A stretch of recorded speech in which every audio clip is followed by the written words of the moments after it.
kita menguruskan emosi. Sebenarnya pada saya, kalau saya pula cakap, saya selalu cakap kat isteri saya, nak marah boleh marah, tapi cara kita marah. Kan? Kena tak marah gila lah kalau tak marah. Kan? Memanglah masa mula-mula couple memang kau tak marah semua okey. Kentut pun wangi.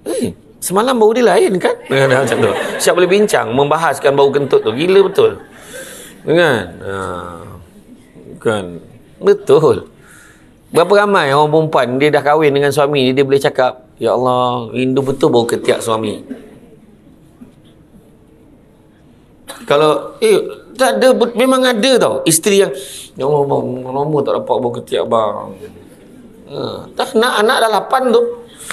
Dengan tahap tu, mbak, ada tak? Tak, sebab lain tau, perasaan dia lain. Itu saya kata tadi, bila dia marah memang kena marah, itu biasa. Tapi cara kita marah jangan sampai over. Hempah-hempah barang, baling-baling benda, pegang pisau. Macam dia cakap dengan suami je.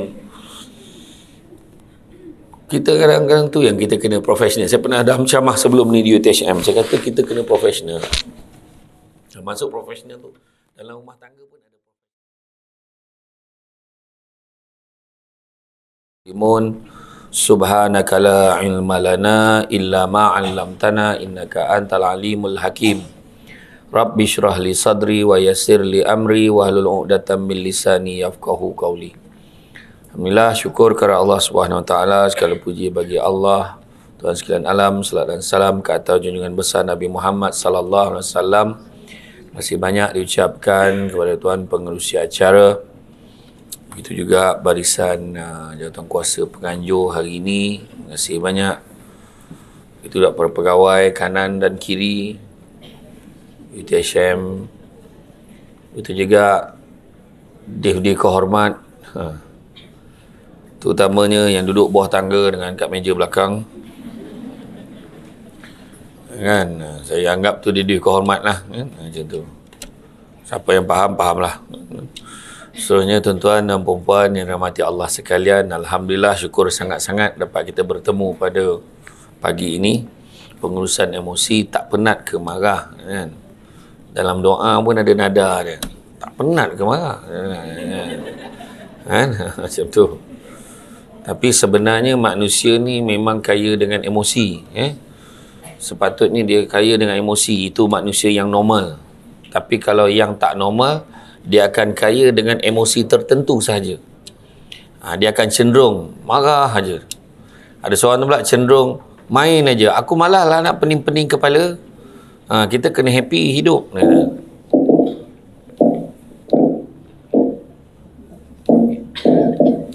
Dia tak dengar ke apa? Dah, dia memang minit-minit awal saya tak kuat lagi cakap. Sebab guru saya pesan jangan tu masuk gear 5 sangkut kan. Jadi mula-mula tu memang slow sikit, insya-Allah. Tapi kesian lah kan, yang bawah tangga tu tak dengar kan. Itu lah. Jadi saya kena tu, yang dia kena adjustkan mikrofon ni. Saya nak tengok berapa lama dia nak duduk bawah tangga tu. Okey, jadi bila kita tengok pengurusan emosi, tak penat ke marah, sebenarnya bab marah memang ada, kena ada. Tetapi bila cerita tentang kalau kita tak normal, tadi saya kata, dia akan lebih cenderung satu sifat tu lebih pada dia. Ada orang, aku malah lah fikir-fikir, relax lah, aku nak enjoy hidup, main je. Sudahnya dia menyusahkan orang lain.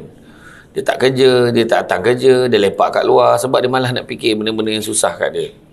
Macam bekerja pun macam tu juga kan. Bekerja macam kita hari ni, syukur. Syukur kita, Allah bagi peluang kita ada kerja. Kita bekerja di UTHM ni kan. Sebab apa? Sebab ada orang nak sangat kerja tapi tak dapat kerja. Tapi bila dah dapat kerja, emosi kita bertukar kan. Nak pula hari Senin pagi, aduh, masuk kerja. Hari Ahad tu cuti. Sorry, tu bertukar-tukar hari Ahad. Tapi dalam banyak-banyak hari ni yang paling menggembirakan kan, hari Rabu kan. Sebab ada seminar. Jadi maknanya tak payah kerja. Contoh lah kan. Contoh lah. Jadi dia bukan masalah nak dengar majlis ilmu sangat kan, tapi jadi kepada siapa yang ingin mendapatkan khusus 7 hari tu, ada perkara perlu anda lakukan. Scan QR code kan, scan kehadiran lah apa semua kan. Ya. Bukan semua orang datang sebab tu, tak. Ada di kalangan kita datang ikhlas kerana ilmu. Macam tu lah. Dan ada excited nak tengok Samsul Debat depan-depan. Tak tahulah kan. Dan tengok belakang tak tahu macam mana rupanya kan. Tengok depan. Jadi emosi ni apa? Emosi ni merujuk kepada reaksi seseorang. Kan? Reaksi seseorang mahupun peristiwa. Emosi ni juga dapat ditunjukkan ketika merasa senang terhadap sesuatu, marah pada seseorang atau takut pada sesuatu. Jadi boleh nampak. Itu kalau daripada aspek emosi. Dan emosi ni memang adalah satu perkara yang penting untuk dikawal. Sebab kalau tak dikawal, dia boleh membawa kepada, itu salah aku ke salah kontrol belakang tu cakap kan? Dia akan membawa kepada kemudaratan kadang-kadang. Contoh kita tengok kes penderaan bayi. Sebab tu kegagalan mengawal emosi dia, tidak menguruskan emosi dengan baik. Perceraian, satu pasangan bercerai setiap 13 minit. Maknanya setakat ni dah seorang cerai. Setakat start ceramah ni dah seorang bercerai. 13 minit satu pasangan bercerai. Yang paling best sekali, yang paling ramai sekali bercerai, Melayu beragama Islam. Sebab apa? Sebab dia paling ramai sekali dalam Malaysia. Tu kan. Sebab memang tu yang berlaku kan. Marah sikit cerai. Aku cerai dengan kau. Kau ingat aku cerai dengan kau tadi? Jangan lupa tau, kita cerai dah ni. Banyak kali diulang ayat tu sampai dah habis talak tu dah. Kan? Ada yang baru ni, suami tu marah isteri dia. Dia cakap, kau tak sampai rumah sebelum pukul 5, jatuh talak. Dia cakap macam tu. Dia marah isteri dia pergi kerja. Tengah customer, tengah ramai dekat ni, dekat kedai dia. Tengok dah pukul 4.45, tengok bini tak sampai, risau pula dia. Dia pergi datang ambil bini dia. Tahu pula takut. Kan? Jadi, makna kata, itulah keadaannya. Kenapa penting menguruskan emosi ni juga? Sebab pentingnya supaya kita boleh dapat mencapai matlamat hidup kita ni dengan lebih baik. Sebab kadang, contohlah kalau pergi interview kan. Bila interview, nasib-nasib kalau dapat panel yang baik, sila perkenalkan diri. Apa perasaan awak bila datang kemari? Macam mana? Apa pandangan awak tentang tempat kerja seperti ini? Bertuah lah kau dapat orang interview macam tu. Kau tak tengok muka cendekiawan, muka macam Profesor Madya Ulung seluruh dunia. Kau tak tengok kalau dia datang, daripada mana ni? Kenapa nak sangat kerja sini? Kan? Ada yang macam tu. Kita ni geram je. Kau tunggulah aku dapat kerja besok. Ayat dia kan. Wah, minta jawatan apa betul tak habis kan? Cara dia nak balas dendam tu kan. Cara nak balas dendam tu. Bukan saya kata apa. Makna dia punya geram lah dekat orang tu. Kan? Tapi kena kawal. Tapi ada juga orang, dia emosi ni, dia tengok tempat. Dia kadang-kadang dengan orang lain dia boleh sabar. Tapi dengan isteri sendiri dia tak boleh sabar. Cubalah open sikit. Dia cakap dengan kawan dia, cubalah open sikit. Jangan mengongkong sangat, isteri ni nak bekerja. Dia kata. Bini dia tak pergi keluar. Bini dia sudah rumah. Kat rumah dia punya, jaga tu macam penyayang sangat. Mari sini, salam uncle. Salam uncle. Baik betul beri bahasa. Dekat rumah sapak kan dengan anak dia. Anak sendiri. Macam tu. Ada orang macam tu. Dia tengok tempat pula. Jadi itulah sebenarnya ada hubung kaitnya dengan apa yang disebut sebagai akhlak, adab dan sahsiah. Akhlak, adab dan sahsiah. Kan? Sebab bila sebut tentang akhlak, adab, sahsiah ni, dia bukan satu benda yang boleh dibuat-buat. Sahsiah ni benda yang automatically build up dekat dalam diri kita ni. Kan? Dekat dalam diri kita ni. Dia jadi contoh macam dekat sekolah dekat sekolah Okey, kelas, jom ikut cikgu pergi kat padang. Buat satu barisan line panjang macam ni. Okey dah. Okey. Jom kita jalan. Mana sampah nampak dekat rumput tolong ambil, dia kata. Dia pun ambil lah sampah dekat rumput tu, kemudian dia buang dekat dalam tong sampah. Soalan saya, dekat mana sahsiah yang baik dekat situ? Apakah sahsiah yang baiknya di situ?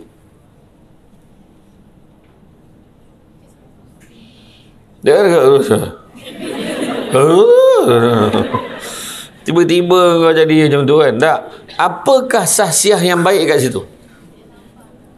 Kutip sampah? Salah. Mengikut arahan. Itu yang baiknya. Sebab kalau nak ikut sahsiah mengutip sampah yang baik adalah tanpa cikgu dia suruh, dia nampak sampah tu, dia terus ambil dan masuk dalam tong sampah. Itu sahsiah dia yang baik. Tengok ada yang menyorok kat balik TV tu. Ni kat balik tiang tu. Okey. Kesian, blind spot. Macam mana kau boleh tahan dia duduk situ tengok TV macam tu kan. Oh, dekat situ dia nampak muka saya ke? Oh, ada. Okeylah macam tu. Tengoklah TV tu. Ada. Kan. Jadi macam saya sendiri pun, saya baru tadi saya share lah dengan Puan Aspalela tadi, saya kata waktu minum tadi ni saya cerita dengan semua. Saya baru-baru ni saya tiba-tiba rasa penat. Saya rasa penat sangat dengan ayat senang dia, penat dengan hidup ni lah. Penat kenapa lah macam ni hidup aku. Hari-hari ceramah. Pagi, petang, malam. Lepas tu kena tanya, tak ada cuti ke? Seorang tu pula tanya. Kan tak rehat ke? Jadi, lepas tu, Samsul dapat. Tak habis-habis. Nak kencing pun, ya Allah. Dekat dalam toilet, dekat stesen minyak tu, selisih.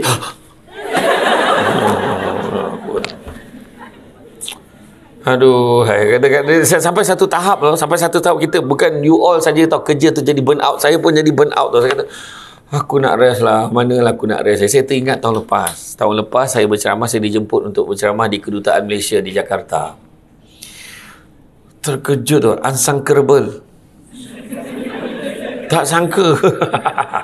Sampai dekat airport Soekarno-Hatta tu, dekat Jakarta, tak ada yang kenal aku. Saya punya happy, saya pun buka emas saya dengan jalan dengan saya siap tanya-tanya muka saya. Jadi lepas tu saya kata, saya dah tahu satu hari nanti kalau aku nak rest, ni lah tempat dia. So tu yang siapa yang rajin follow saya, dia akan perasan hampir 2 minggu saya tak ada live. Saya beristirahat di Indonesia. Saya sepatutnya pergi umrah. Ke umrah tu saya dah pergi itu saya rest. Saya pergi ke Indonesia. Tiba-tiba sama masa saya, Ustaz lah. Orang Malaysia yang sama turun flight tu. Tak apalah. Itu tak apalah. Kan? Tapi memang kebanyakannya tak kenal. Saya rest pergi kat satu pesantren di Jawa Barat. Tapi memanglah Indonesia ni yang bagusnya kat sana selain pada tenang, hospitality dia lah, cara dia melayan kita kan. Best. Siapa nak berehat, Indonesia. Dekat pintu hotel tu, masa hari pertama sampai sebelum pergi ke pesantren tu, selamat datang Pak. Baik kau. Kat sini raja dapat jam tu. Dekat sana. Selamat datang Pak. Di mana ya toiletnya? Sini Pak, saya tunjukkan. Dia tinggal tak menyangkung sebelah aku. Dia tunjuk sampai ke bilik air. Tunjuk. Kaunter hotel ya Pak. Apa yang boleh saya bantu? Apa bisa dibantu? Kau pergilah hotel depan ni. Tu. Bilik tak ada. Itu yang Puan Aspalela nak bagi bilik hotel ni. Tak apalah, tak payahlah. Terima kasih je lah. Rumah tamu tengah renovate. Yelah, tak apalah. Lepas tu, saya cerita tadi. Kalau supir dia, driver dia memang dengan baju batik Jawa tu kan, bawa tegak, dia bawa tempat makan, jomlah turun makan sekali, mari turun makan sekali. Tak apa Pak, aman Pak, saya dalam mobil aja Pak. Tak turun dia makan. Kau tanya driver UTSM ni, sama kenyang dia dengan bos dia kan. Kadang-kadang dia makan lagi banyak daripada bos dia. Dia yang tahu, bos ni sini sedap bos, dia yang cadangan. Tu tak adalah cerita. Tapi bukan UTSM ni yang cawangan dekat Zimbabwe punya, sini okey. Memang tak, ni saya cerita. Jadi emosi kita ni Pak, di kawal saya pergi, suasana tenang. Di sini Pak, minta maaf, HP-nya pun perlu diambil Pak. HP, handphone, bagi. Ya Allah, rupanya hidup tanpa handphone ni. Ya Allah, tenangnya. Tak ada sibuk ke nak tengok. Tak ada. Kan? Dengarkanlah, tak ada. Tak ada. Tenang betul. Sebab apa? Salah satu saya buat tu sebab saya nak uruskan balik emosi saya. Saya takut saya ni terlampau ni kan. Kerja sangat, nanti besok saya jadi tak normal. Tak normal, saya marah ke, saya apa ke. Saya kena kontrol lah. Alhamdulillah, saya tenang balik. Tu yang baru-baru ni barulah start ceramah balik semula. Kan? Dan start ceramah ni, tiba-tiba lah pergi ke UTHM, pengurusan emosi. Semalam pun cerita tentang pengurusan emosi.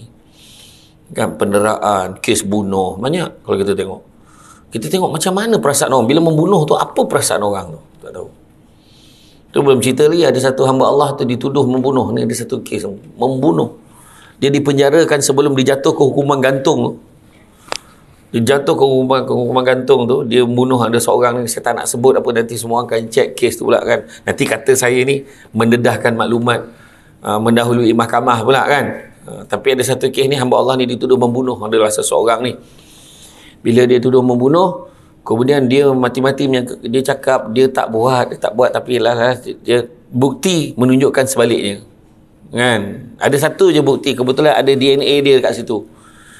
Kan, entah macam mana kita salam orang ke, kita jumpa orang, kita jumpa, engkau ni, lepas tu kita punya DNA tu cap jari tak ada dekat badan dia, kan, kita tak sedar, kan, tapi lepas tu akhirnya dia dihukum, dijatuh ke hukuman mati. Tapi sementara tu dia ada proses rayuan tu, dia dipenjarakan hampir dekat 10 tahun dalam proses rayuan tu.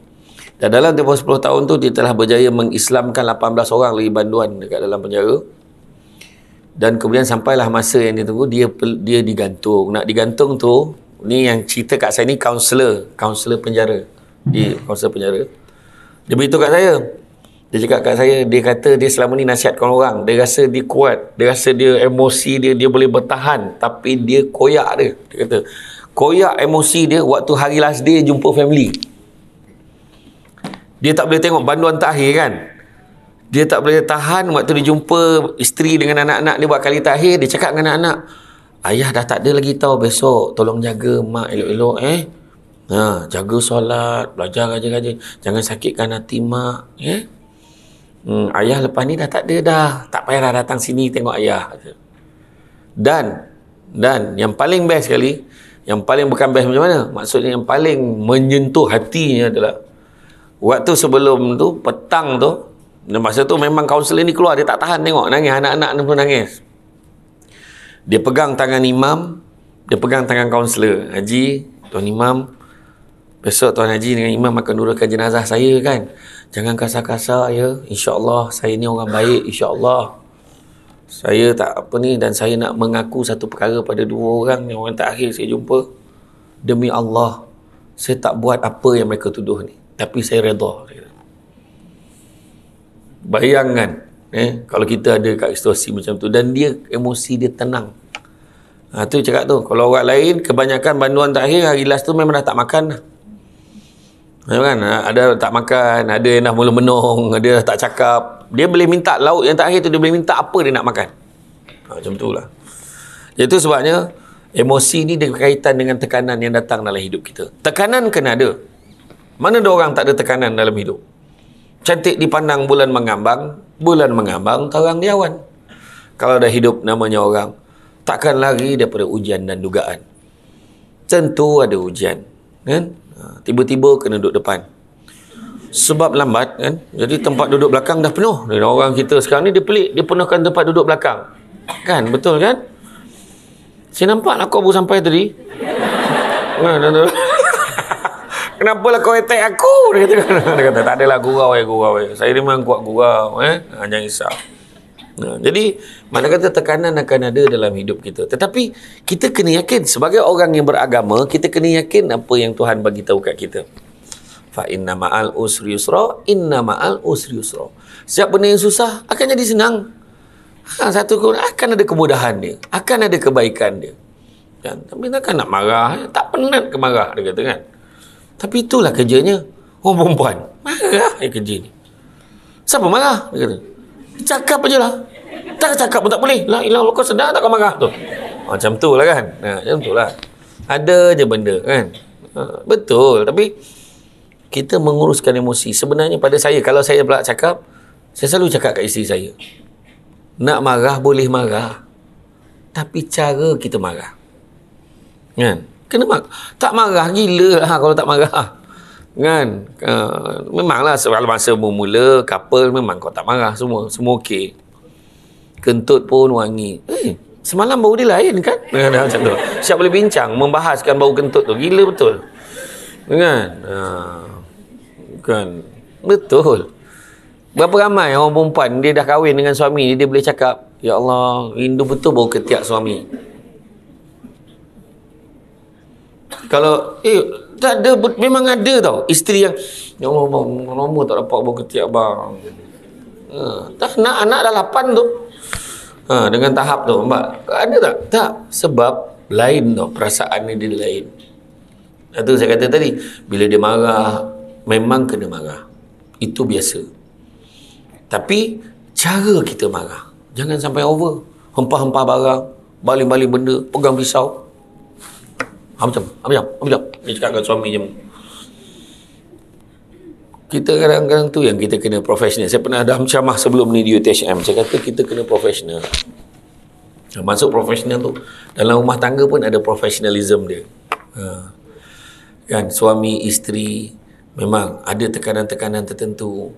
Anak bangun pagi macam mana? Bangun lah, pukul berapa dah bangun. Kenapa tak pakai baju lagi ni? Astaghfirullahalazim. Ya betul. Itu sebab dia asing kan. Dekat pasar raya pun dia asing kan. Tempat lelaki, wanita, asing. Mana boleh sekali. Walaupun kau bercinta kan, saudara lelaki dengan perempuan sebelah-sebelah, mana ada. Jangan bohong lah. Tak ada pasar raya macam tu kan. Ya. Itu sebabnya saudara orang lelaki tu dalam kotak. Iya, seorang lelaki dalam kotak semua. Mana ada display tayang macam tu, tak ada. Orang lelaki dia tengok bukan dia kira sangat tu. XL ke L, boleh lah dia macam tu lah. Kalau dia pakai, alamak ketat pula, dia malas kan, jadi dia hadap lah, dalam 2-3 minggu dia akan ikut lah saiz dia. Orang lelaki dia macam tu, dia simple je. Orang perempuan mana ada spandal letak dalam kotak? Tak ada. Sebab kalau letak dalam kotak pun rugi. Orang perempuan tetap akan keluarkan. Okey dah. Sebab cara dia dah lepas tu orang lelaki ni pula dia kalau pergi dengan perempuan dia lain. Bang ambil ni bang, ada 5 color. Kau ingat aku pakai kat luar ke apa? Yang kau musahak sangat color tu mesti beza-beza. Color ni dah banyak lah bang. La ilah, kenapa masalah kau dah dekat dalam? Kan? Itu cerita dia. Jadi sekarang kau pun berperasan benda tu kan. Itulah, biarlah aku cerita, tak apalah. Macam minyak wangi kan. Minyak wangi. Itu lain. Minyak wangi lain. Orang perempuan pula dia nakkan brand dengan bau yang dia lain. Macam orang lelaki. Sekali terbalik tau. Saya perasan pattern sekarang. Orang lelaki pula suka bau yang soft-soft ni. Kan? Orang perempuan pula suka yang keras sikit. Macam tu kan. Sekarang ni tengoklah. Lepas tu trend. Biasalah. Dia dengan tengah viral lah, itulah inilah. Jadi tekanan pula bergantung kepada setiap individu. Kalau ikut tokoh Dr. Hans Seil, dia berkata apa? Tekanan perasaan ini ada satu reaksi tidak spesifik oleh diri seseorang. Tak spesifik. Sebab setiap orang berbeza-beza. Pada orang ni susah dia macam ni. Pada orang ni susah dia lain.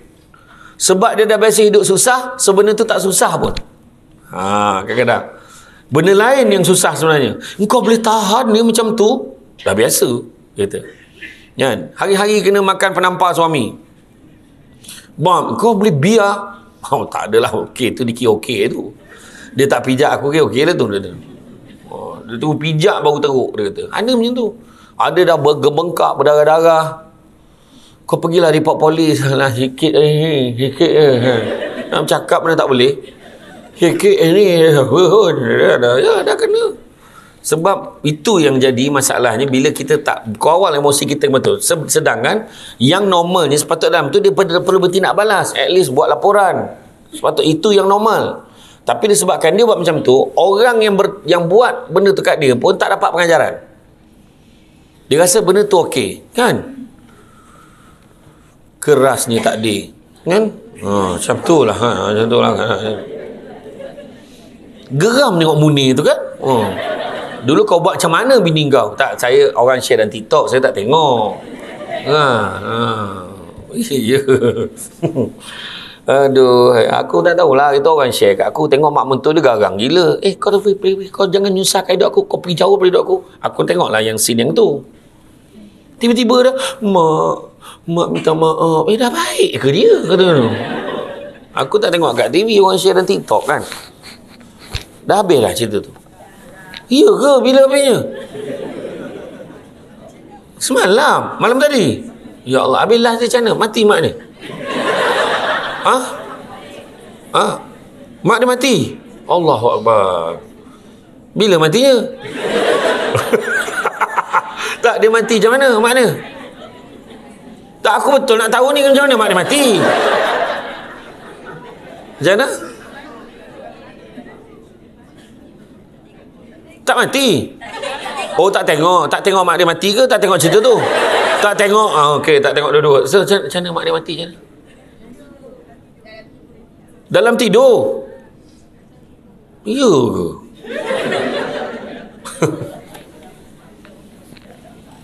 Susah tau berlakon tau. Kau orang tengok macam tu, tahu tak apa yang susah bila scene tu? Bila kita, dia bukan macam dulu. Bila kita bercakap je ni kan, contohnya, you tahu kan I suka kat you. Contoh, faham? Okay, cut.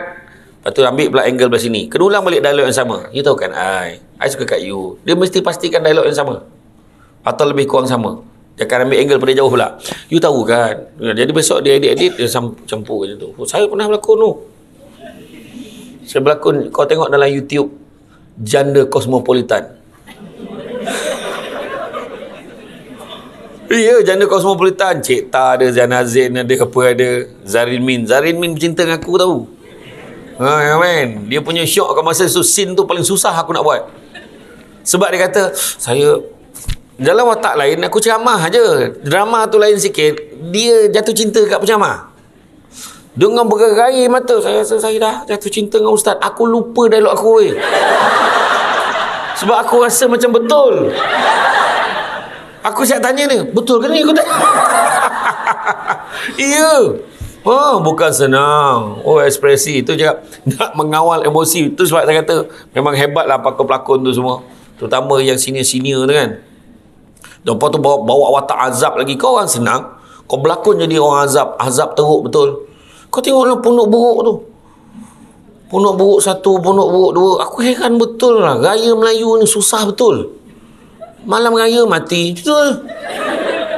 Aku tengok raya Cina ni. Kongsi. Ni cerita dia semua happy. Dapat 5. Tarian singa. Dapat 5 kan. Mercun lah apalah. Kau tengok drama Melayu. Malam raya. Mati. Jatuh dalam dodol. Benda lah.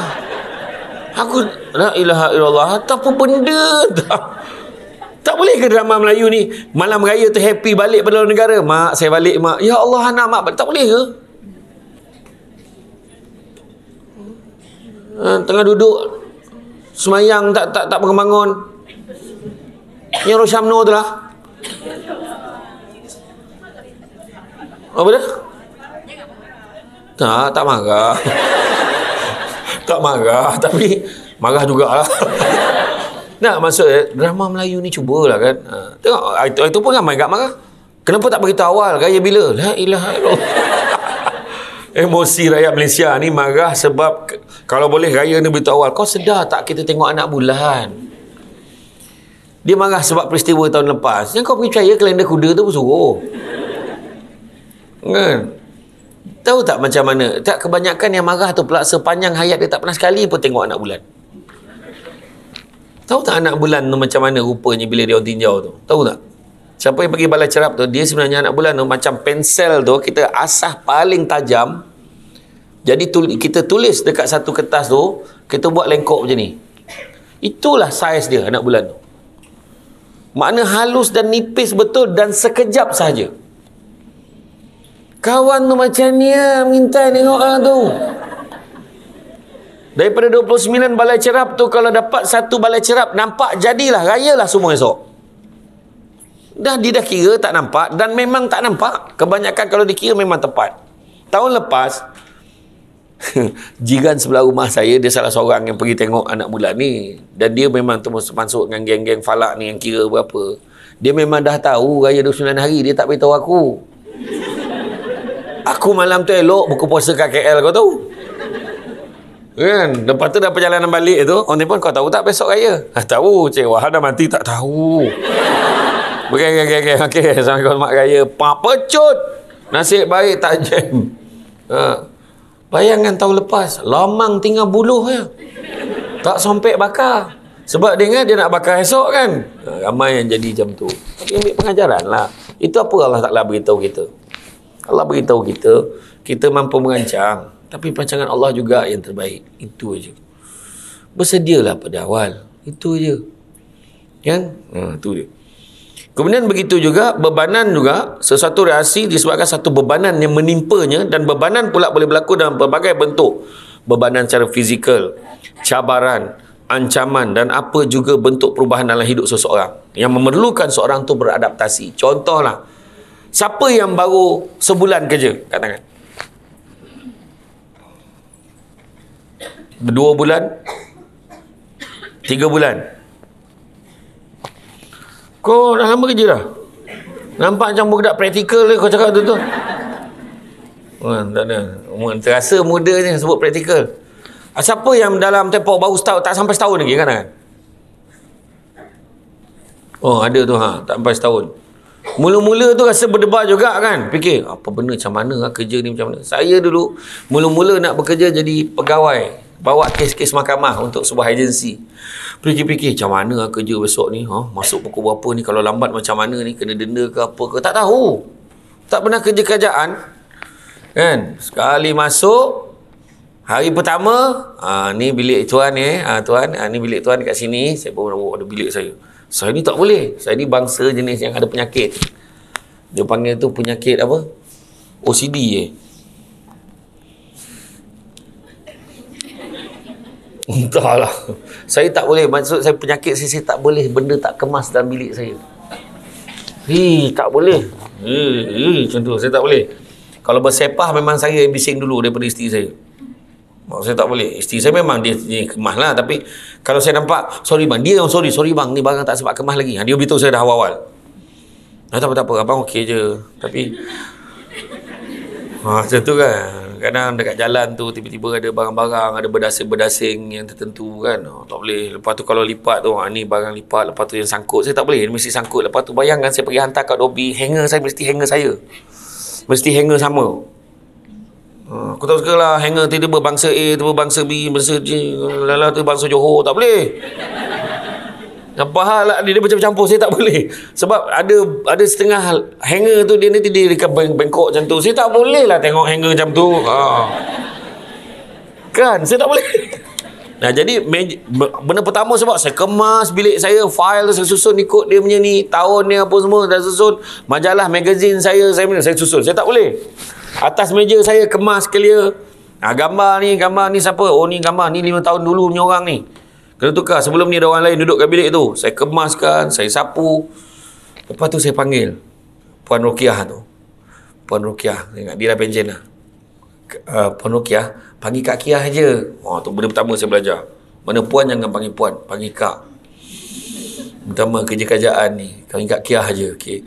Kak, saya nak tanya sikit lah Kak. Kita kerja ni kan, waktu bila kita boleh minum? Soalan pertama, seorang pegawai yang baru bekerja. Ada tak tanya soalan tu? Masa kerja? Tak ada. Mana kau main minum kot suka kau? Okey, hebat lah kan. Okey, hebat lah kalau kau tak tanya tu. Ke member ajak minum lah.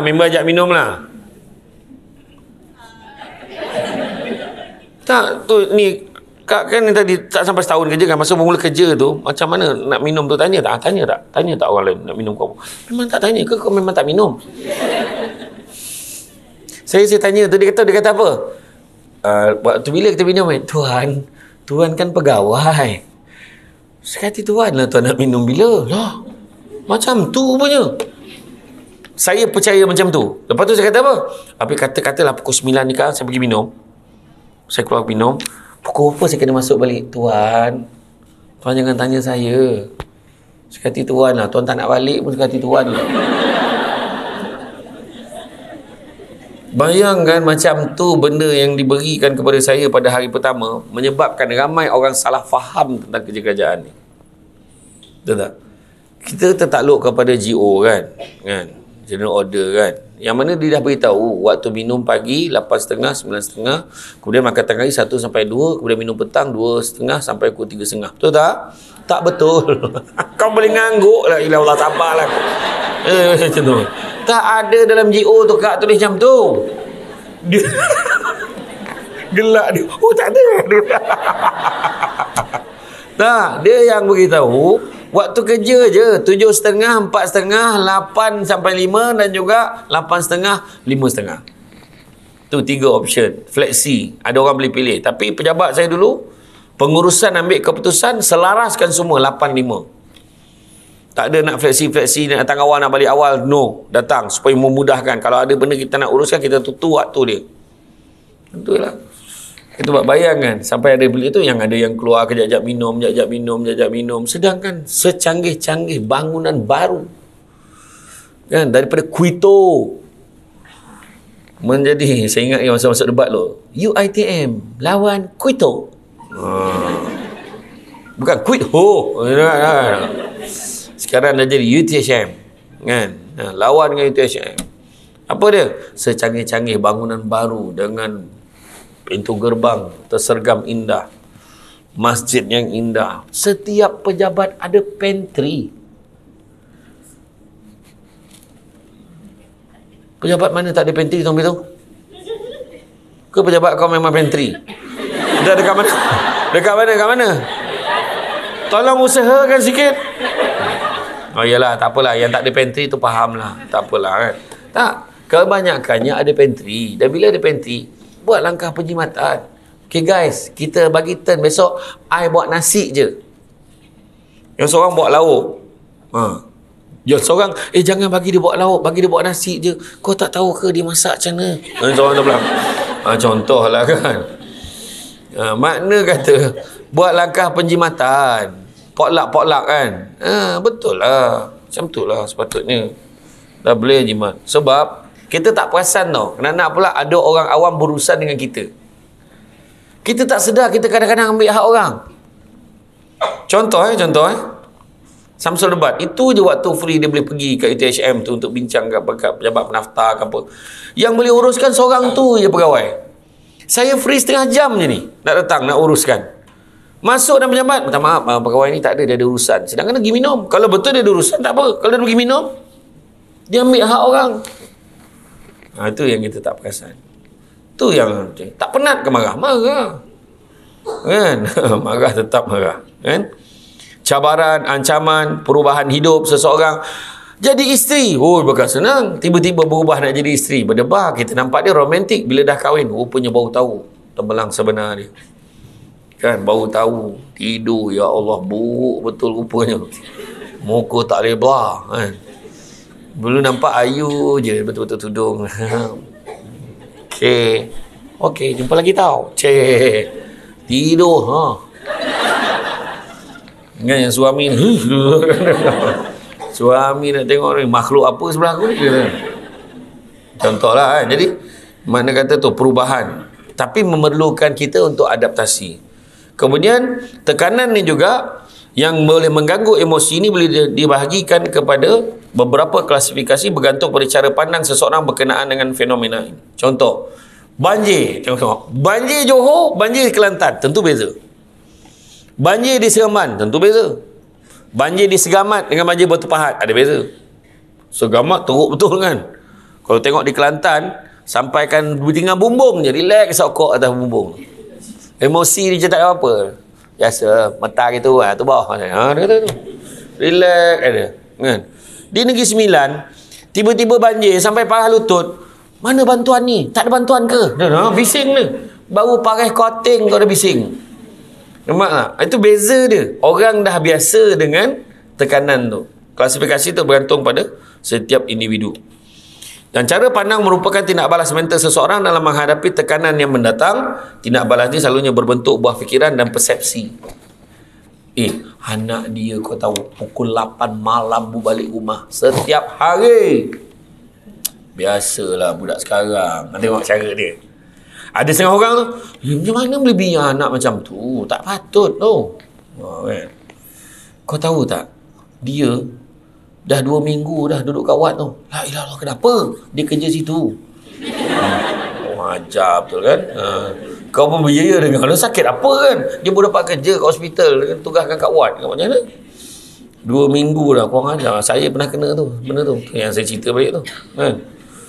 Jadi, dan kebanyakan tekanan membuatkan seseorang patah semangat. Dan ada kalanya membuatkan seseorang berusaha dengan lebih untuk mengatasi bebanan tersebut. Apakah jenis tekanan-tekanan ni? Yang pertama, eustress. Eustress. E-U-S-T-R-E-S-S. Eustress. Saya ulang balik. Eustress. E-U-S-T-R-E-S-S. Eustress. Sebab saya ulang lah kan. Sebab dekat sini kebanyakannya bersaudara dengan Abu Hurairah. Abu Hurairah ni dia tak payah salin apa yang Nabi sebut, dia tu ingat. Betul lah. Tu saya ulang tu. Eustress.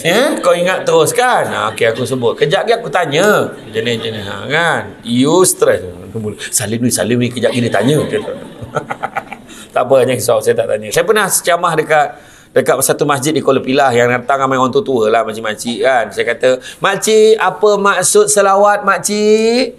Apa maksud selawat? Menyaut makcik tu. Tak ceramah lah, tanya pula. Aduh. Woi, stres aku weh. Bayang kan, samsing makcik tu, dia sound aku balik tu.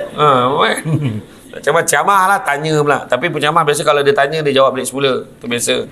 Jadi eustress ni stres positif yang mana dia akan merangsang seseorang menjadi lebih baik. Itu nama dia eustress. Kan? Dia nampak ni kerja dia, nampak dia alamak dengan anak menangis. Menangis kan? Sawan tangis. Anak siapa yang pernah menghadapi masalah anak sawan tangis? Itu biasa tu waktu dalam pantang kan. Tu. Anak saya semua. Maknanya dia langkau generasi. Sebab saya dulu pun macam tu. Sawan tangis. Sampaikan saya, dia macam ni. Dia bagi yang best yang sawan tangis ni siang tidur. Dia charge bateri. Lepas maghrib, bateri dah full. Lepas maghrib, bapaknya pula bateri dah weak. Itu yang jadi stres tu kan. Wah. Dia tak keluar suara tau. Dia macam tu je. Orang sembilan kata lagat dia punya nangis tu kan. Yang heran tu bawa dekat tu orang-orang yang pandai ni, yang spesialis kampung. Bukan spesialis hospital kan. Spesialis kampung. Dia pegang pak senyap budak tu. Macam mana kau buat kan. Kan. Yang imam tu, ada imam dari Masjid Paroi, dia pegang anak saya, dia tengok kan. Apa? Dia macam berberak dah. Dia macam berbual tau. Dia bukan semua orang yang pandai tu. Saya puas buat macam tu. Wah, dia marah tu. Kan? Saya dulu dah lah menangis. Minum susu ke apa semua tak nak. Makin lama makin ku halus je. Arwah atuk saya Lebay alias bin Wahab, dia mengaji Quran 3 malam berturut-turut. Nak siapkan supaya mudah-mudahan boleh sembuh lah saya. Lepas 3 hari macam tu juga, arwah atuk saya kata apa? Kapan lah budak ni. Arwah atuk saya cakap. Lepas tu sampailah arwah Wan Hitam dekat kampung Batu Kikir tu, dia ada ilmu. Tanyalah orang Batu Kikir, dia tahu arwah Wan Hitam ni. Dia ni dulu bekas AC masa zaman darurat dulu. Polis kan. Sampai umur dia 90 lebih, dia boleh membaca tanpa pakai cermin mata. Dia mengubatkan orang pandai lah. Budak ni kenan ni, dia kata. Lepas rupanya dulu ada daun kenan. Panjat lah kau. Daun kenan tu dia rebus, kemudian bagi saya minum sikit, mandikan saya. Elok sampailah jadi penceramah hari ni. Tu cakap kan. Memang betul stres. Tetapi bila kita anak stres macam ni, lepas tu anak mak mentua lagi, nak air. Mana air mana? Haus ni. Dia dah. Ni anak lagi, yang seorang lagi baju tak ada. Seorang lagi kan. Lepas tu soken. Macam dengan gaya-gaya tu kan. Kita ada 4 penjuru ni. Tapi orang perempuan biasanya tu menjadi keazaman dia untuk jadi lagi baik. Dia tahu dah ni nak air, selesaikan orang tua ni tu. Dia paling annoying suami lah dia tu. Minta, hai tak ada ke? Hai. Siap keluar hadis tu, sesungguhnya kedudukan terbaik seorang isteri, la ilaha illallah. Kan, stres weh dapat suami macam tu. Kan, sikit-sikit keluar hadis. Wa qala Allah Ta'ala fil Qur'anil Azim. Allah bagi ayat Quran pula. Tahulah kerja dekat bahagian agama, dekat ITHM. Kan? Contohlah. Lepas tu yang anak tu belum cerita lagi kan, stres sampai kat sekolah baru tahu kasut tertinggal kat rumah. Kasut tadi dah memang lah nak cepat sangat, kasut pun jangan bawa. Allahu Akbar, geramnya nak pusing balik. Pernah berlaku tak tu? Pernah. Dia salahkan mama dia yang bagi dia stres sebab nak cepat sangat. Cepatlah, pukul berapa dah? Tin. Terbiji macam lori tu, suruh kon tu beralih kan. Tu. Orang lelaki relax je. Orang lelaki jarang lah stres untuk pagi-pagi ni. Sebab kalau dia lewat pun dia dah ada jawapan. Dia lewat lambat ni, tak apalah. Ada macam tu. Lelaki tak, dah lambat tu kena cepat. Tak, lelaki tak ada, relax. Kau tengok. Contoh kau tengok kan, yang bawah tangga. Tapi dia tadi mana ada berubah kau tengok. Dia tak berubah situ, dia duduk. Mana ada? Tekanan ke dia? Tak ada. Kau tengoklah. Siap bancuh air depan tu. Kau tengok kita. Adalah. Makna dia tu cakap tadi dah berbeza. Tu sebab ni eustress ni dia akan rangsang orang untuk jadi lagi baik. Sebagai contoh, eustress perkahwinan. Kan, dia nak biasakan diri. Selama ni mak dia manjakan dia. Amir makan cepat. Hari ni dia kena siapkan. Dia akan nak jadi baik. Mula bekerja tempat baru, menimbang cahaya mata, nak membezakan. Dulu kan sedap tidur, sekarang kena bangun. Kan Allah, itulah kita kan. Bila nak beranak, kenapalah kau keluar? Kan? Aduh, kena bangun. Bilalah budak ni nak cakap. Bila budak tu cakap, kau tak boleh diam ke? Dia macam tu lah.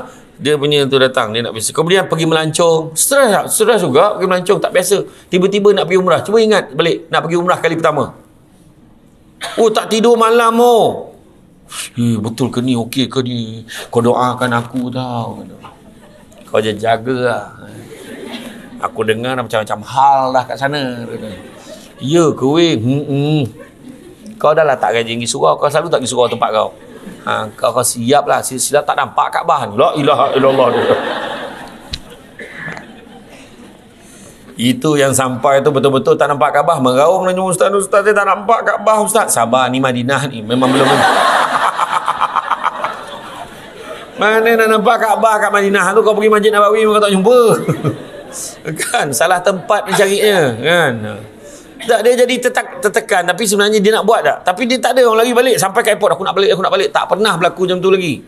Tak pernah. Tapi bila sampai tu dia nak cuba. Dia cuba cari yang baik. Macam ni. Dia pun tanya, macam mana? Senang je. Buat macam ni. Tu apa lagi yang masalah stres yang paling teruk sekarang ni pergi umrah apa dia? Hilang. Bukan kita hilang. Kita hilang kita okey. Aku hilang. Okey. Ni orang yang kita jaga hilang. Berlaku dekat sana, bayangkan dia ikat kaki anak dia tu dekat tali. Dia ikat dia pun semayang. Lepas tu tengok tinggal tali je.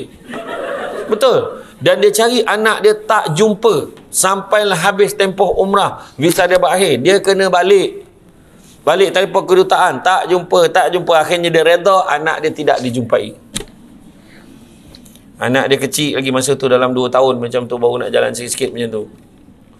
Dan selepas 3-4 tahun, dia pergi umrah sekali lagi. Dia nampak seorang budak jalan. Hati dia kuat cakap, ini macam anak aku. Dia pun tegur. Akhirnya bawa pergi ke rumah dia. Orang tu cerita memang betul. Dia nampak budak tu berkeliaran. Dia cari siapa, mak dia tak jumpa. Dan dia bela. Sampailah tahap tu. Akhirnya dapat buat balik setelah 4 tahun. Iya tu cakap tu. Kan? Sampai satu tahap kan kita berhenti berharap. Bayangkanlah emosi seorang ibu macam tu kan. Tu sebabnya hati-hati bawa anak. Sebab orang ramai betul Dan dah lah ramai betul. Tu sebab aku tak pilih pergi umrah nak rehat. Ramai betul. Orang Malaysia apa tu? Dekat RNR tu, dekat RNR, bayangkan 28 ke 30 bas semua orang Malaysia. Dah lah ramai dekat masjid tu. Nak pergi ambil wuduk dekat dalam toilet yang kotor, tak bersih macam toilet kita. Sudahnya besok aje lah kencing. Macam tu. Betul. Tak selesa. Rupa-rupanya saya sekali tu saya pergi sini, saya ambil apa nama tu? GMC. Kan? Saya ambil tu lah yang kereta yang besar tu. Try lah kan. Rupanya dia bawa 2 jam, tak sampai 2 jam lah, sampailah daripada Mekah sampai Madinah. Rupanya banyak lagi RNR yang cantik-cantik, yang bersih, siap ada tabuk. Saya tak nak sebut nama betul dia sebab dia tak taja camah kita hari ni. Betul, dia memang bersih, cantik, toilet dia banyak. Bayangkan, memang sebenarnya ada, tapi tak tahulah kenapa gemar bawa tempat. Dan saya pun heran, kenapalah tak ada orang yang berbesar hati nak sumbang, bersihkan RNR tu, buat macam RNR kita kan. RNR kita, ya Allah Akbar. Kalau boleh nak menetap kat situ. Macam tu. Kenaikan pangkat dalam pekerjaan, membeli rumah. Beli rumah. You stress, kita nak beli rumah ni kan, harap-harap ni. Walaupun rumah tu biasa, tapi kita nak jadikan dia luar biasa. Orang perempuan biasalah, imajinasi dia waktu tiang baru naik. Tiang baru naik, belum siap dinding apa pun. Tiang baru naik. Nanti bangan, ni bilik tidur. Katil kita susun sini. Kau dah nampak visual dia tu. Tu yang lelaki tertekan tu. Kan? Nanti bang, ni tepi ni kan ada ruang bang. Abang tahu tak? Matahari turun belah sana. La ilah, dia tahu matahari terbit belah mana. Terbenam belah mana dia tahu. Dia bawa kompas. Dan petang ni bang, suasana redup tau sini. Sesuai sangat kalau kita minum petang sama-sama. Betul. Rumah saya tu, rumah semi di tepi tu ada tempat memang ruang. Dia kata kita minum sesama. Dah 12 tahun tau kat sana. Tak ada satu petang pun minum kat situ tau. Cerita. Kan? Yelah, bukan salah dia pun, sebab saya pun sibuk. Kan? Tak sempat agaknya. Kan? Kemudian lawan kata bagi eustress adalah distress. Distress. Dia merujuk pada jenis stres yang membuatkan seseorang patah semangat dan ada kalanya mengundang pada masalah tekanan perasaan. Dan tekanan seperti ini selalunya menyebabkan dia tidak percaya pada keupayaan diri. Dia melebihi pada kemampuan seseorang, menyebabkan hilang motivasi, mengundang masalah mental maupun fizikal dan menyebabkan seseorang rasa tidak selesa dengan keadaan tu. Rasa tak selesa, nak balik, nak tidur. Sampai satu tahap yang teruk, yang tak boleh kawal, dia mengundang anxiety. Anxiety ni biasa, tapi kalau dah lebih, dia terpaksa makan ubat untuk tenangkan diri. Antara contoh situasi ini ialah kematian orang tersayang. Bukan senang, tiba-tiba kita rapat dengan dia. Dia sebelah aku duduk semalam dengan camas sama debat tu. Gelak sama, tepuk-tepuk sama. Mati dia. Contoh lah kan. Aku dah cakap jangan duduk kat tiang tu. Ni contoh lah, jangan beralih. Ni contoh je tau. Aku dah orang akan panjang umur ni, risau. Muflis. Ataupun tiba-tiba datang lembaga hasil dalam negeri kat rumah kau. Assalamualaikum, kami nak buat semakan ni. Tolong keluar sekarang. Semua tolong keluar.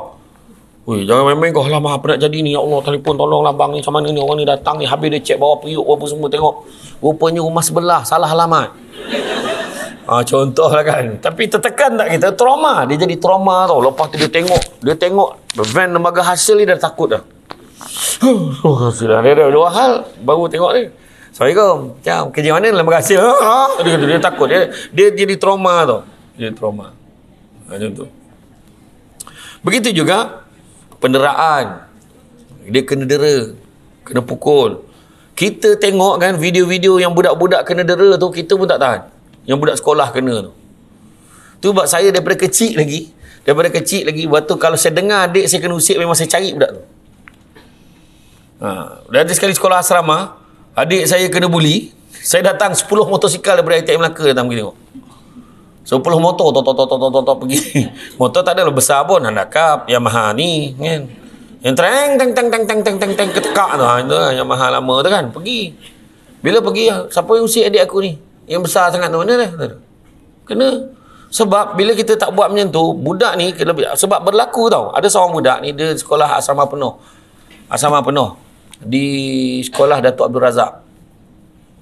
Mak ayah dia bawa, dia kata anak sini tertekan, dia kata dia kena bully tak usah bagi semangat kat dia. Saya kata semangat apa? Kalau kena bully kau pergi carilah budak yang bully dia. Saya tanya dia, kenapa? Itulah budak tu bully saya apa semua. Dia bully apa? Tak apalah, dia tak nak cerita. Dia menangis-nangis, dia tak nak balik sekolah. Dia tak nak balik sekolah. Sampai tahap tu mak dia kena pergi sekolah. Saya kata tak boleh pujuk dia suruh masuk juga. Menyerah diri, kena settle kan. Apa yang berlaku, dia biarkan, dihantar juga anak tu. Masa sampai dekat sekolah, anak tu terus turun, tarik beg dia, terus pergi. Dia marah dengan mak ayah dia sebab hantar dia ke situ. Selepas sebulan lebih, dia balik ke rumah, dia dah tak bunyi apa dah. Dia punya burn out tu dah habis dah, terbakar habis, dia dah burn habis, hangus dah. Dia sampai jadi seorang yang dah tak berbunyi dah.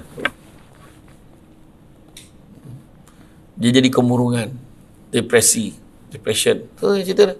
Tak boleh biar budak daripada kecil lagi. Jangan pandang ringan kalau budak kena dera, walaupun kena bully, walaupun di sekolah tadika. Jangan pandang ringan. Mesti laporkan ke cikgu dia. Kalau cikgu lagi lah kan? Ada cikgu depan kita, biasalah budak-budak kan, tapi insyaAllah kami jaga dengan baik. Dia letaknya gam dekat budak tu. Ada. Dia marah kan, denda kan, dia letak gam kan, tak ada otak tu. Ada kes, sampai kes polis lah. Tak tahulah.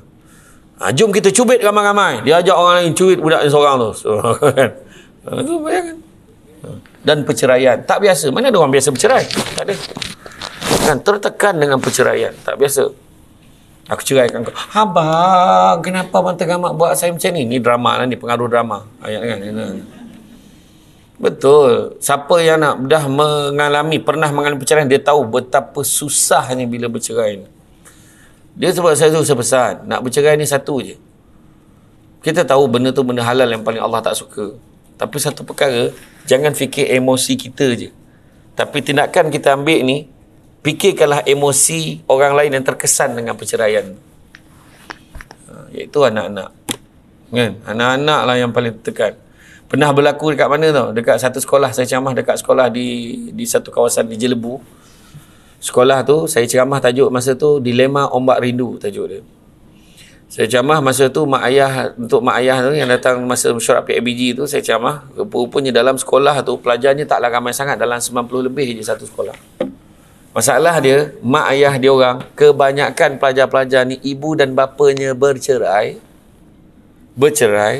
dah kahwin lain, duduk di kampung yang sama. Faham? Jadi masalahnya anak ni balik sekolah, pergi rumah mak, kau pergi lah, bapak kau ni yang ni, bapak pakcik kau ni tak suka kau di sini, pergi balik mak ayah kau. Ayah pula, kau jangan datang sini, baliklah mak kau. Ada beberapa budak, berbelas-belas budak tidur kat surau, tidur kat masjid, tidur dekat ni balai raya. Allah, kesian. Itu yang minta saya ceramah tu. Saya kata dah bercerai, kau nak cerita apa? Dah bercerai, bukannya boleh tahu balik ni ombak rindu.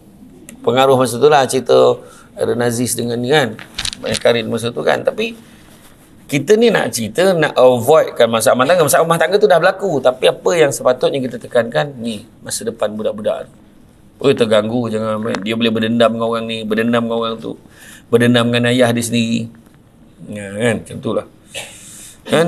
Muflis, penderaan, perceraian. Muflis main-main, kita nak pergi luar negara, tiba-tiba tak lepas dekat airport tu, mau tak tertekan kita kan. Apalah, aku tak boleh pergi, macam mana kan. Tindak balas terhadap stres. Apabila seorang berhadapan dengan situasi tekanan ni, badan akan memberikan respon dalam pelbagai bentuk, merangkumi hormon serta organ tubuh badan yang juga bergantung kepada puncanya.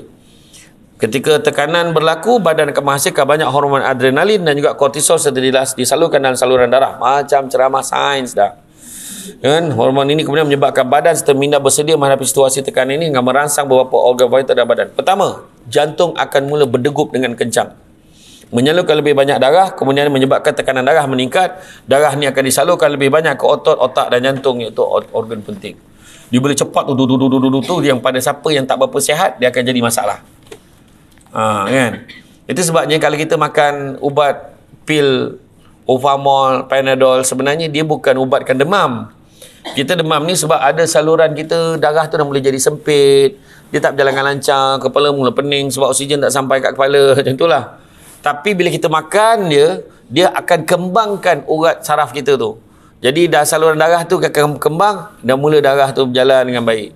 Tapi kalau jalan baik, ada benda makna dah ada lah tempat-tempat yang blok, ada tempat yang tak elok kan. Tu lah yang menyebabkan pada penyakit-penyakit lain.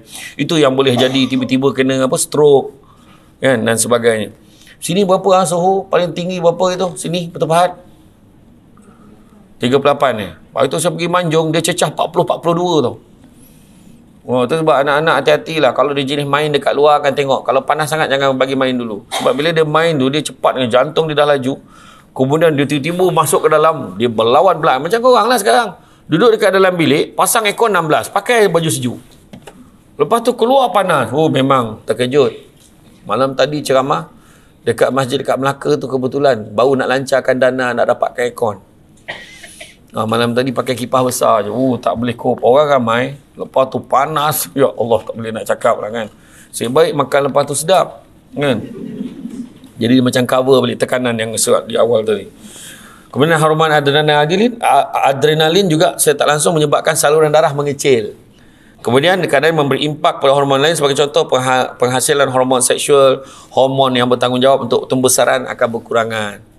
Kan dia pun macam tu, kecut dia macam tak tu kan. Tu sebab. Tapi macam kita sekarang ni, pada siapa, bukan kita lah, pada yang berumur 40 tahun dan ke atas, 40 tahun dan ke atas, kita ni tak payah nak mengecut sebenarnya kan. Payah, mengembang senang. Sebab kita punya metabolisme badan kita tak sama macam dulu. Dulu kita bekerja kuat, kita bersukan, kita apa. Itu sebab kita makan banyak macam mana pun badan kita macam tu kak. Tapi sekarang kita kena kerja lebih sikit. Saya itu perut saya macam tembikai dah gitu. Ini dah mula naik balik. Saya pernah cecah itu berat saya 110 kilo. Lepas tu ayat kau biasalah, tak apa tinggi. Itulah ayat kau. Tak boleh macam tu. Kan? Berat saya yang paling ideal sepatutnya 85 kilo. Kau bayang berapa jauh nak kejar tu. Jadi hari tu alhamdulillah saya kebetulan nak puasa. Bulan puasa saya ambil pula ambil lah susu kambing tu, minum pagi, tahan tak makan sampai petang. Buka puasa tadi ambil je air lemon madu, lemon suam, ambil, atau air panas kosong, stop. Air favorite saya kopi O ais pagi, kopi O ais petang, malam, stop. Satu lagi, kalau kau ada tiba-tiba jejak nak kencing tak tahan, tu percayalah kencing manis dah mula sampai dah tu. Saya kena macam tu lah. Malam tidur tak lena, jejak nak kencing kan, kencing ke? Tak, tidur balik kadang macam tu lah. Jadi saya kontrol, alhamdulillah saya dapat kurangkan. Hari tu dah kurang dah 98, 97. Ini dah naik balik 102, 101, 102. Sebab apa? Jamuan raya. Makan rondang kan. Korangnya jamuan raya dah belum kan? Ada lagi kau tengok lah departmen kan. Jamuan saja je, jamuan raya dah habis tapi saja buat makan-makan. Jamuan raya tu kan. Jadi itulah dia. Kemudian hormon seksual pun dia rasa lemah kan. Dia jumpa pun nampak pun tak semangat kan. Abang tidur. Tak mahu dia. Kemudian stres menyebabkan pankreas menghasilkan lebih banyak hormon glukagon dan juga merembeskan hormon insulin. Ini menyebabkan kandungan gula, lemak, kolesterol kekal dalam saluran darah. Itu dia kan. Sistem pernafasan jadi lebih aktif dan laju. Apakah tanda-tanda tekanan ada dalam diri kita? Pertama, tanda fizikal, mudah rasa letih, lemah badan, deguban jantung meningkat. Kemudian sakit bahu atau belakang. Tahu macam tu kan. Kan. Pergilah ni. Siapa yang ada masalah slip disc? Teruk. Ni nak share ni, siapa ada masalah slip disc? Tak ada. Dia slip disc. Habis rawatan macam mana sekarang? Rawatan apa lah buat? Laser. Kalau habis rawatan berkala, laser jugalah. Sekali je. Habis dah okey dah. Dah okey.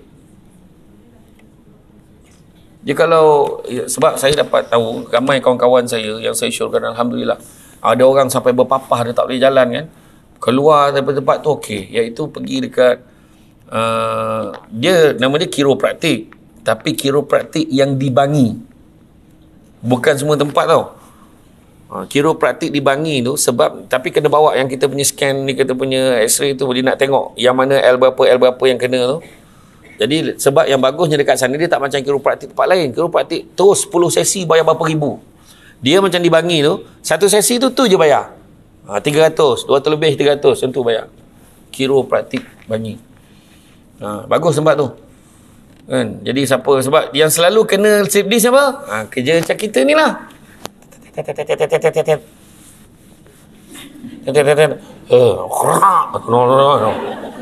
Betul kan, itu punca dia. Dia bukannya kita buat kerja berat, angkat berat pun, duduk tu itu selalu kena.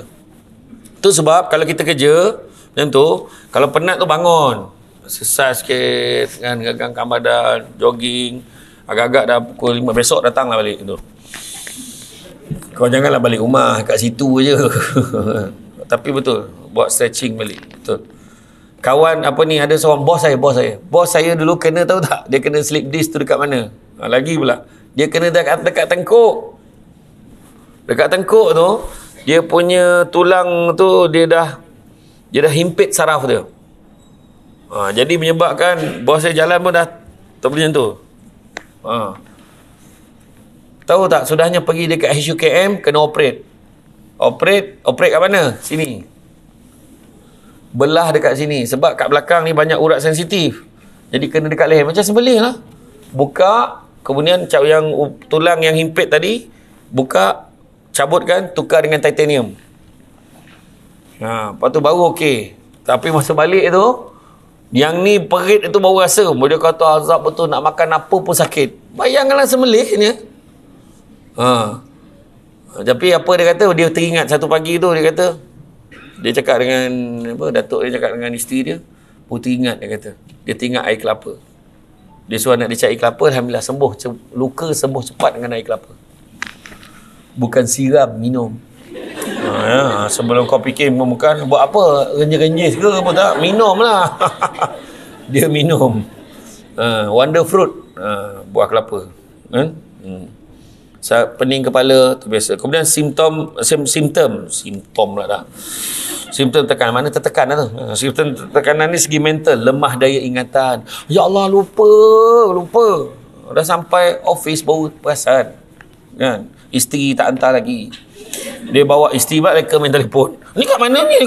Pun dia dah sampai office dah. Dia bawa dengan bini dia sekali pergi office dia. Macam tu lah tekanan. Lemah daya ingatan, tertekan, fikiran bercelaru, tidak respon terhadap perkara yang melucukan. Baik kau gelak. Kalau tidak, mana ada something wrong. Oh, kelakar tu macam tu lah kan. Sebenarnya saya kesian kadang. Tak usahlah buat pertandingan Raja Lawak ni, tak usah buat lagi lah. Kesian aku tengok ni, paksa-paksa buat lawak, kesian. Macam saya tak ada niat buat lawak, tak ada. Terang cakap, saya memang serius. Korang yang gelak. Nampak tu kan?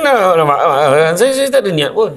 Tapi orang yang bertandingkan lawak tu, nak pecah kepala, memaksa-maksa dia buat lawak, kesian. Ada seorang tu, dia memang kelakar kat luar, tapi bila tak pentas dia bertandingkan, hilang kelakar dia kan.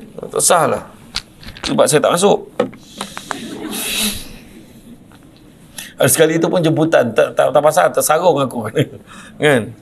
Kemudian tak ada tanda-tanda dari segi emosi pula. Tu cerita tadi, mudah marah, sering berasa kecewa. Dia merajuk kerja. Ada tak kawan kita macam tu? Sikit terasa, yelah, tahu aku ni siapa pula kan. Yelah, aku sepak kau kan, tahulah kata. Nak jaga tingkau je kan. Dia ingat bila dia merajuk tu, dia ingat efek kat dia je tau. Dia tak tahu kesan kat orang lain. Yelah, aku ni siapa kan. Dengan air mata dia. Aku ni siapa? Betul lah tu. Pergi makan, jangan ajak-ajak aku lagi dah. Kau anggaplah aku ni tak wujud. Ya Allah, sumpah memang kita tak tahu kau ada. Aku ingat tiang lampu tadi. Jawab aja tu, geram pula aku tu. Mengajuk aja. Macam betul tak? Kadang-kadang adik-beradik terasa bulan puasa. Contoh bulan puasa. Adik-beradik boleh buka puasa sesama. Dia lupakan kita. Lah, kau kan sibuk. Kau tanya pun tidak. Contohlah. Betul tak? Ada tak pernah macam tu? Pergi makan tak ajak. Mak lagi lah. Asal celebrate naik pangkat, makan dengan anak bini kau. Habis omak ni kau tak ajak. Omak tak makan makanan Korea. Kita makan kyocon dengan toboki makan. Mana-mana toboki. Heran betul aku kau makan makanan Korea ni. Satu lagi kan, orang lelaki. Aku tengok muka lelaki pun tahu. Ni semua jenis makan nasi. Kau jaranglah jumpa lelaki makan spaghetti. Mentidak ah. Spaghetti. Kan? Hari ni mama masak spaghetti. Kau bukan masak, kau lotak. Kau tabur. Itulah dia. Kau tak payah berusaha pun nak masak spaghetti tu. Kan? Dan biasanya rasa tak berbeza daripada rumah kau dengan rumah satu lagi buat spaghetti. Tak. Dia beza sangat pun rasa dia. Aglio apa benda tu? Apa benda tu? Makaroni lah apa. Tolonglah. Orang lelaki dia tetap nak cik nasi. Nasi tolu. Semua konon biawak dah. Terkeluar lidah. Hari-hari layan tolu. Ayam tolu. Pagi tadi nasi lemak jantan. Ada tolu. Kan? Betul lah. Kan? Mudah marah, kecewa, merungut selalu. Ada je. Benda lambat berceramah ni. Kau apa ustaz ni? Jangan salahkan saya. Saya sampai awal. 8 suku saya dah sampai. Saya dimaklumkan ceramah 8.30. Tapi rupa-rupanya ceramah jam 9. Aku dah kena game dengan penganjur. Ada tak tulis?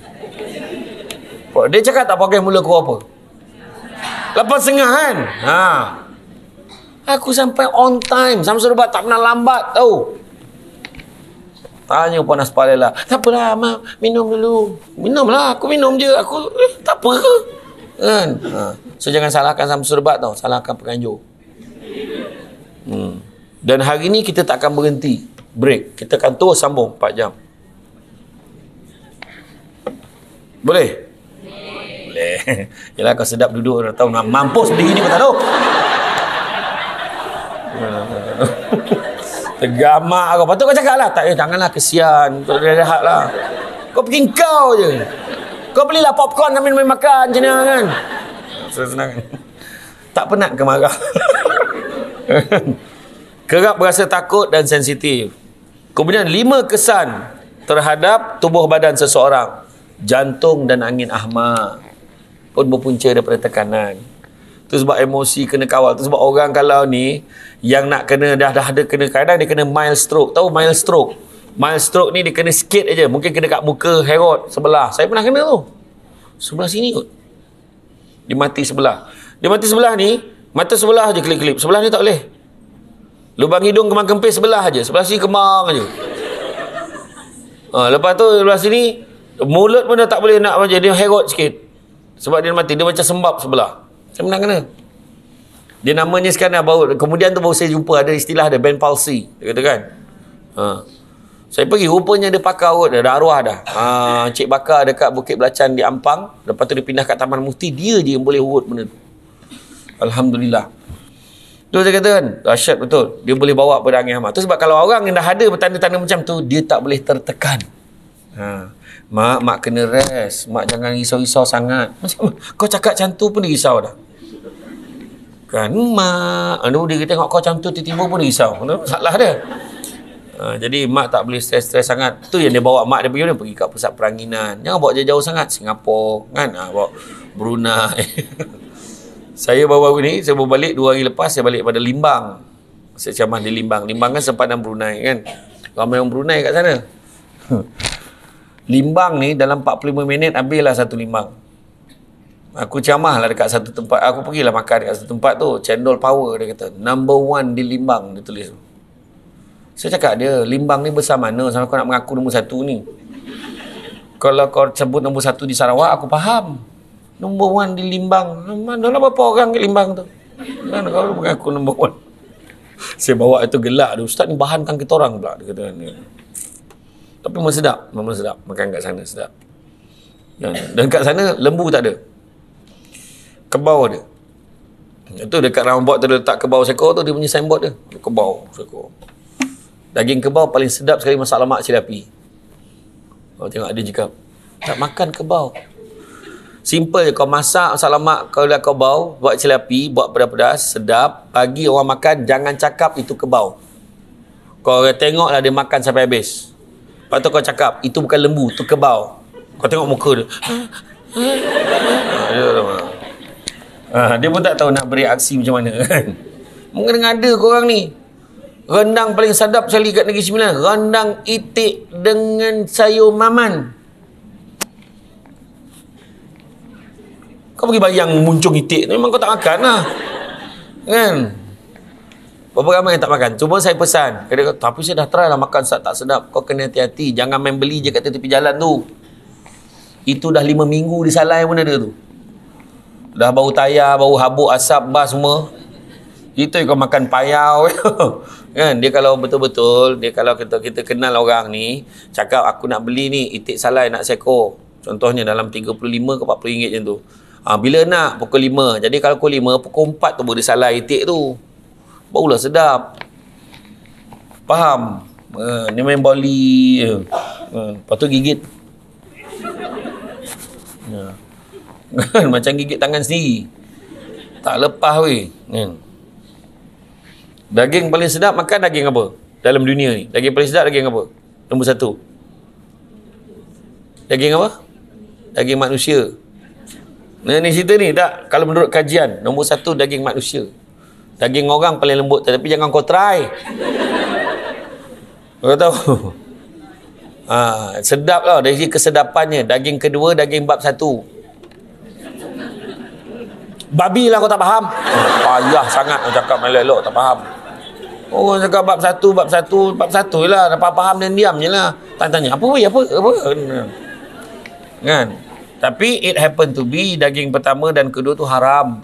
Tak boleh makan, melainkan darurat. Yang ketiga baru daging-daging lain. Kambing dan sebagainya, lembu dan sebagainya. Kan? Tapi kalau darurat pun makan sekadaran nak hidup. Contoh katalah PKP, tiba-tiba kau tak boleh keluar rumah. Lalu seekor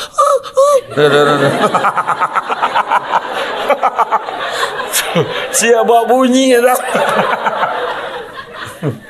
Kau tangkap seekor jangan bang. Ni peha kita masak kicap. Badan ni goreng garing lah bang kan. Itu kau makan beria tu. Kan? Masak sekadaran untuk hidup saja. Kau manalah aku boleh buat bunyi tu. Mana aku pun dah tertekan kau tahu. Aduh, ini mulalah orang viral kan ni dalam TikTok ni, mampulah aku. Aduh. Itulah macam cerita tu lah, macam cerita tekanan-tekanan ni kan. Kadang orang tertekan dengan orang share dekat viral. Tertekan kadang. Macam isu rumah tangga. Pada saya simple aja. Pesanan saya lah pada selebriti artis ni. Bercerai ni, kalau kau nak bercerai, tolonglah jangan heboh-hebohkan kat media ni. Wartawan tanya, macam mana macam mana perkembangan? Faham? Kita sama doa yang terbaik. Sudah. Cakap macam tu je dengan wartawan. Aku berapa kali kena manipulate dengan wartawan tahu. Saya masa saya berlakon cerita This Is Pilah tu. Watak aku dia tak sampai 2 minit pun dalam tu. Apa perasaan Ustaz dapat berlakon ni? Okeylah, alhamdulillah, saya pengalaman barulah. Kalau ditawarkan watak lain macam mana? Kalau ditawarkan untuk berlakon lagi macam mana? Saya tengoklah kalau masa jadual ceramah saya okey, saya join lah kot. Tengoklah, saya tengok jadual saya dulu. Tak maknanya setuju tak kalau ditawarkan berlakon ni? Yelah, macam saya kata tadi lah, tengoklah jadual saya. Yelah, maksud saya tu dia ulang lagi tu. Maknanya setuju tak kalau ditawarkan untuk berlakon lagi? Untuk drama lain ke apa, ke filem ke apa, saya tengoklah kalau jadual saya okey. Maknanya kalau jadual okey, naklah berlakon. Boleh lah, saya kata. Kalau jadual saya okey. Esok tu keluar, Samsul Bat ingin mencuba watak baru. Kau bayangkan tu. Aku tak cakap pun. Bayangkan, jadi saya di-stress kau tu. Jadi dalam masalah rumah tangga, kau jangan komen lebih-lebih. Janganlah kau komen lebih. Salah Samsul pula tu.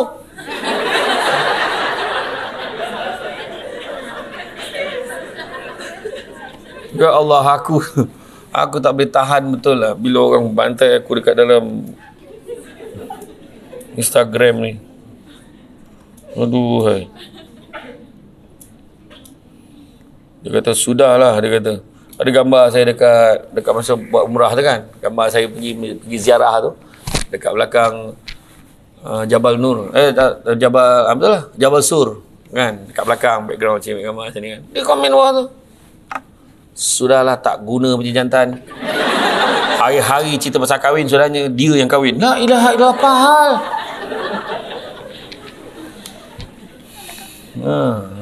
Bukan aku. Tapi kalau even if nampak tadi, kalau ya pun, kenapa kita nak komen marah-marah? Sudahlah, jangan dipaksa-paksa. Ceraikan je lah. Kenapa ni? Sudahlah, jantan narsisistik. Macam tu ayat-ayat kan. Macam-macam ayat kau kan. Tak, cara kau komen macam kau hari-hari duduk dalam rumah dia ni. Kita tak tahu masalah rumah tangga dia. Siapa yang kat sini dah kahwin? Alhamdulillah Ustaz, dah 20 tahun kahwin, tak ada masalah. Tolong kat tangan. Kalau kau cakap Alhamdulillah tak ada, mana kau masalahnya? Kan? Mesti ada masalah. Sikit merajuk, itu biasa. Baik suami, baik isteri. Tak payah lebih-lebih bagi komen. Susah bila orang interpret bukan-bukan. Lepas tu kau meluahkan perasaan dalam media sosial. Harap Allah bagi saya kekuatan. La ilaha illallah. Kita ni nak luah macam tu pada Allah Ta'ala. Doa direct pada Allah, bukan untuk orang tahu. Semua konten. Saya tak cakap pasal pelakon Malaysia lah ni, yang pelakon dekat belah-belah Filipin ni. Heran betul. Betul, tak sah. Kita semua ada masalah masing-masing. Tu dia kata jangan komen. Kalau kita nak komen pun, semoga Allah memberikan yang terbaik buat kalian berdua. Sudah. Macam tu yang terbaik. Ini hari dia. Kita tak tahu hari kita. Sebenarnya program 2 Syamsul kat TV Al-Hijrah tu sebenarnya 3 Syamsul. Memang dengan Samsul Yusof sekali. Tapi last minute masa kita orang buat syuting dulu, masa beberapa tahun dulu, dia tarik diri sebab dia sibuk nak siapkan projek Munafik 2 tu. Dia ada tanya kat lah, sampai saya tolak lah. Dia minta saya berlakon dalam filem tu. Tengok tak Munafik 2? Saya tolak sebab watak tak sesuai. Saya dapat watak yang hantu celah buluh tu.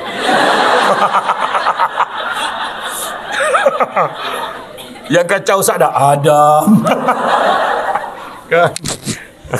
Tak adalah, mana ada. Tak ada apa aku pun. Saja je buat cerita. Tapi memang sebenarnya patutnya 3 Syamsul. Tapi last minute kita pun tak tahu yang jadi tinggal 2 Syamsul tu. Dengan Syamsul kau-kau kan. Tentulah. Jadi tekanan ni ada macam-macam. Dan begitu juga menyebabkan kandungan lemak meningkat kan? Dan sebagainya. Tu yang ada orang lagi tertekan, lagi berat badan dia naik. Ada kan? Kemudian mengundang masalah kencing manis. Kerana stres merespon agar pankreas kurang menghasilkan hormon insulin. Tu dia minum air manis. Dia nak, kononnya dia nak hilangkan dahaga, dia nak rasa sedap, dia minum, dan akhirnya dia menyebabkan kandungan gula dalam badan dia lagi bertambah kan. Juga masalah insomnia, tidur tak cukup kan. Kadang-kadang ada satu tahap tu. Siapa tengok cerita 911 tu? 911 kan, cerita bersiri 911, cerita Mak Saleh tu kan, ada tu. Dia tidur tu, dia jaga siap start enjin kereta, bawa drive macam biasa. Tapi sebenarnya tengah tidur tu, dia mimpi. Dia rasa dia mimpi, dia bawa siap parking, tak berbaju.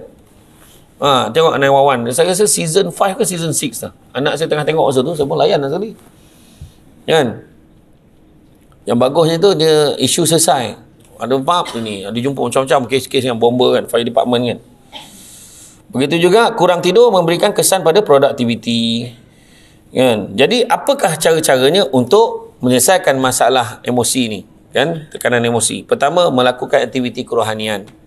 Kemudian mengadakan senaman secara berkala. Exercise. Kena exercise. Buatlah apa yang kita boleh. Kan? Kita beli dah bicycle tu kan, treadmill tu beli. Sudahnya tempat sidai towel. Kebanyakan macam tu lah saya tengok kat rumah. Bila saya pergi, ambil kain tu, towel tu ambil. Dia alihkan. Kan? Mempraktikkan pengalaman tidur yang baik. Itu sebab saya bukan kata nak belagak kan, tapi wife saya pun pesan, abang kalau pergi ceramah mana-mana, abang carilah hotel yang selesa nak tidur. Sebab kadang jangan balik, dia kata tolong jangan balik. Kalau kita tak faham, kita sensitif, kita kecil hati, kenapa kau tak bagi aku balik? Dia kata tak, maksudnya kalau kita dah pergi tempat contoh macam malam tadi sudah ceramah kat Melaka, terus cari hotel yang selesa, tidur betul-betul rehat, baru datang, baru kita ceramah tu kualiti kita okey. Terpaksa, kalau tidak badan kita penat. Yang saya ingat masa di Indonesia tu, driver tu tahu tak dia tidur kat mana? Driver yang bawa kita orang ni, supir-supir ni, dia tak tidur kat hotel, dia tidur dalam kereta. Dia tunggu sampai kita bangun pagi esok. Dia kalau nak mandi, dia pergilah masjid mana dekat-dekat tu, dia mandi, dia siap macam tu. Macam tu lah. Saya tak suruh driver dekat sini macam tu kan, tapi nak tunjukkan dia orang lah. Kemudian apa? Berjumpa dengan pakar kaunseling. Jumpa dengan pakar. Ni jumpa dengan kaunselor je. Ada masalah tu. Tak. Kita nak share, kadang dengan sharing tu jadi okey. Satu lagi saya nak pesan, terutama saya nak pesan sangat benda ni kepada semua. Wanita khususnya, tolong jaga. Ni saya dah ceramah dalam bab itilat ni. Itilat ni, jaga perhubungan, batas perhubungan lelaki perempuan. Please orang perempuan, jangan biarkan gangguan seksual dalam telefon ni berterusan. Tolong stopkan. Memang ada lelaki kadang-kadang macam tu. Dia boleh share video-video lucah. Dia share, kemudian bagi signal-signal, gambar-gambar muka orang tengah feel, tengah syok, tengah gairah. Jangan dilayan. Jangan dilayan, tetapi jangan biar. Kena respon. Respon tu, tolong kalau awak hormat mak ayah saya, hormat suami saya, jangan hantar mesej macam ni. Kena tulis macam tu. Sebab peraturan tu memang betul. Kadang-kadang daripada situlah kadang-kadang boleh berlakunya keretakan rumah tangga. Bila suami pula jumpa ataupun anak-anak nampak, ni apa maksudnya? Ni apa maksudnya? Dia tanya. Kadang-kadang. Hati-hati. Jangan biarkan. Tolonglah orang perempuan. Tolong. Walaupun dia hantar dalam grup, terus seorang kena bersuara. Walaupun dia pangkat lebih tinggi daripada kita. Kan, biarlah dia bos, biarlah. Kan? Bayangkan kadang sampai satu tahap, benda tu bila berterusan, dia ingat kita okey dengan tu. Itu yang bahaya. Itu sebabnya sekarang ni peraturan kan tak boleh lah. Dalam mesej tu, honey, dia, yang, link. Macam tu. Link, tolong submit ni link. Link, I rindu kat you lah. Apa benda ni? Apa pasal macam tu? Kan? Jangan. Jangan. You tahu kan I? Dah lama rindu kat you. Hidup I tak sama dekat office ni bila you tak ada. Sampai hati you cuti lama sangat. Kan? I pun rindu kat you juga. Esok I masuklah office ni. Yang jawab tu suami dia. Betul, berlaku memang betul berlaku benda tu. Kan? Adalah satu hamba Allah ni, kan, dia dapat gangguan daripada lelaki-lelaki ni lah. Suami, bukan semua suami tu boleh terima benda tu dengan baik. So ada kaunselor-kaunselor ni bincang-bincang dengan saya, ada kes-kes yang tertentu kebanyakannya akhirnya berakhir dengan tidak baik. Itu. Sebab bila perempuan tu senyap, dia anggap perempuan tu okey. Suami tu anggap isteri dia okey. Itu sebabnya ada satu je dalam 50 suami tu, ada satu je suami yang dia cakap apa? Dia pegang tangan isteri dia, abang minta maaf sebab abang lambat menyelamatkan. Dia kata, abang lambat menyelamatkan isteri abang. Allah, menangis isteri dia. Dan barulah isteri dia sedar benda tu besar rupanya kesan dia. Sebab hati-hati. Kita nampak benda tu macam alah gurau-gurau. Tak, banyak lagi benda boleh gurau. Kenapa nak gurau benda-benda yang macam tu? Benda tu boleh mengganggu emosi. Tu belum cerita lagi kat pejabat dan jenis tersentuh tu. Ada seorang lelaki, bos, dia pegang macam ni je kat perempuan. Boleh tak siapkan paperwork? Dia buat report polis, bawa ke mahkamah. Bawa ke mahkamah, sampai dekat mahkamah, memang dia dituduh lah gangguan sexual harassment. Boleh kena penjara 2 tahun ke 5 tahun ke maksimum 5 tahun ke 10 tahun. Kemudian dengan denda. Lepas tu apa yang berlaku? Dia ajak buat settle law mahkamah. Bos ni ajak settle law mahkamah. Boleh tak settle law mahkamah? Dia kata, lawyer kata terpulang lah. Lawyer pada pihak perempuan setuju kalau nak settle law mahkamah, terpulang lah. Dia nak bayar berapa? Dia kata nak bayar RM40,000 untuk settle law mahkamah. Dia bayar RM40,000, dah dapat dia RM40,000, dia pun pergi ke mahkamah, mohon untuk tarik balik untuk ni. Hakim tak benarkan. Kes mesti diteruskan. Penjara 3 tahun. Bos itu. Lagi satu, gangguan ni, mesej-mesej gangguan ni, kalau bawa filekan ke, buat report polis, boleh kena penjara sebab gangguan kepada rumah tangga orang. Boleh tau. Jangan main-main. Tu sebab orang lelaki hati-hati. Banyak benda boleh gurau. Tapi jangan gurau benda-benda macam tu. Okay. Kemudian mengamalkan pemakanan yang sihat juga adalah satu faktor yang boleh kita jalankan untuk kurangkan, untuk kawal pengurusan emosi kita. Faktor stres ibu bapa. Sebagai mak ayah, apa dia? Masalah domestik, putus asa dengan persisahan faham. Putus asa bersama. Ada je benda nak gaduh. Aduh, Kenapalah gaduh je kita ni hari-hari. Nampak? Apa sebabnya? Sebab ada benda tak settle. Benda tu kebanyakan yang bergaduh hari-hari ni ada masalah tapi tinggal macam tu je. Tidur, esok kerja macam biasa. Lepas tu gaduh, dia dah bercampur dah. Dia top up masalah tu. Kemudian, faktor hubungan, komunikasi. Tidak seperti baru kahwin. Dia comparekan dulu masa sebelum kahwin. Macam mana? Makan bersuap. Kan? Sekarang masing-masing dah berusia. Kan? Makan bersuap pun tak tepat. Dia bersuap, nah bang tu telinga tu bang. Salah alamat. Kan? Contohlah, tu tua sangat tu. Tak, maksud saya tu makna dia membandingkan waktu kemesraan, keintiman waktu bermula kahwin. Memang tak dapat lah. Kan? Tapi sebolehnya. Macam saya pun, saya panggil isteri saya apa tau? Isteri syurga bang. Kau tenang geli-geli sangat lah. Kau happy ke tak kalau sebut macam tu? Happy. Isteri syurga abang ni, abang rindu betul. Kadang-kadang lah, dia tak boleh keluar selalu. Kan? Abang ni kadang benci tengok jadual ni. Kenapa lah dipisahkan kita macam ni sangat? Yelah abang tu. Bukan abang nak sangat pergi ceramah tu. Tapi dalam hati dia happy. Kan? Hati dia happy. Kan? Yeah. Balik tu jangan dah melenggang. Bawa lah something. Ya. Mau bawa kuih je kita minum sama-sama. Mau kuih apa? Kuih lambang kasih sayang kita. Ada kuih lambang kasih sayang abang ni, ada je lah. Ada. Kuih apa tu? Kuih kapal. Mana ada kuih kapal? Tengok dalam tu kuih cakui. Ini kapal. Kuih cakui kan. Makan bersuap kau. Kan? Kemudian faktor kewangan. Faktor kejayaan. Tak ada duit boleh stres. Kan? Duit bukan segala-galanya. Tapi segala-galanya perlukan duit. Kencing pun nak bayar. Aku paling heran pergi dekat satu bangunan dekat KL tu Yat tu. Ada satu toilet eksekutif RM2. Kencing je RM2. Patutlah kencing tu berterabur belian tu. Berterabur. Woi, beku kencing kau, aircon tanda toilet tu. Dahsyat betul. Faktor kewangan, faktor kejaya. Kan? Kemudian faktor sara hidup. Kan, susah, ada orang susah nak cari duit, kan? Kan duit berapa lah dapat sebulan. Kan?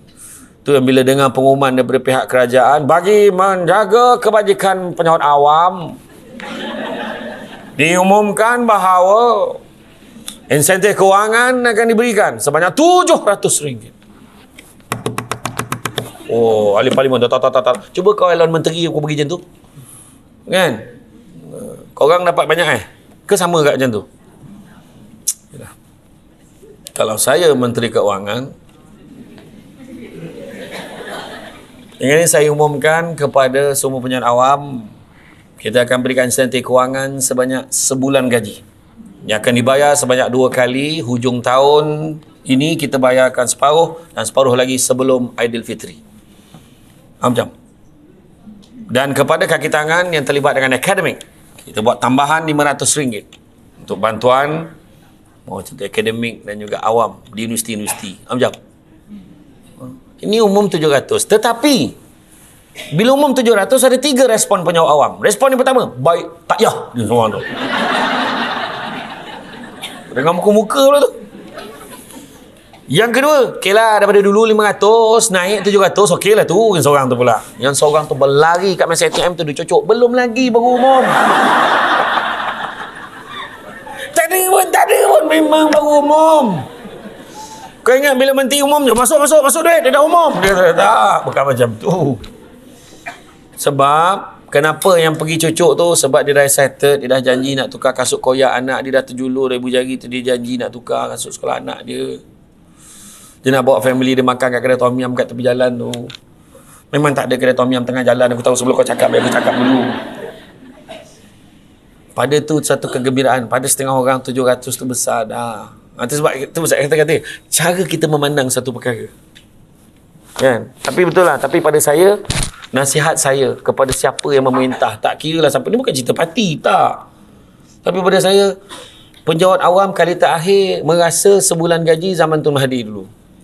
Kemudian zaman Pak dulu, yang dulu, sebelum dia jadi Perdana Menteri semula. Kemudian zaman Pak Lah, kita paling teruk pun setengah bulan gaji. Ni apa benda bagi 500? Budak-budak, anak kita pergi rumah pak saudara dia, kumpul-kumpul, lagi banyak dari 500 tu. Ni saya suarakan, sebab aku tahu korang tak boleh nak cakap, biar aku cakap. Betul? Macam tu kan. Jadi sebab ni isu ni lah kan, cara hidup, betul lah.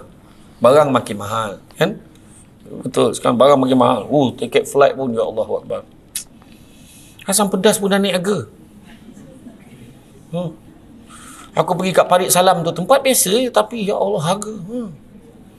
Tapi sedap lah makan kat situ, sedap. Kat Teluk Wawasan, sedap gila. Mengeletek-ngeletek nyawa, sedap macam tu lah. Kemudian begitu juga tuntutan, expectation. Sebagai mak bapak ada expectation, nak anak macam ni, nak anak macam ni. Tapi anak tak capai benda tu, pening kepala.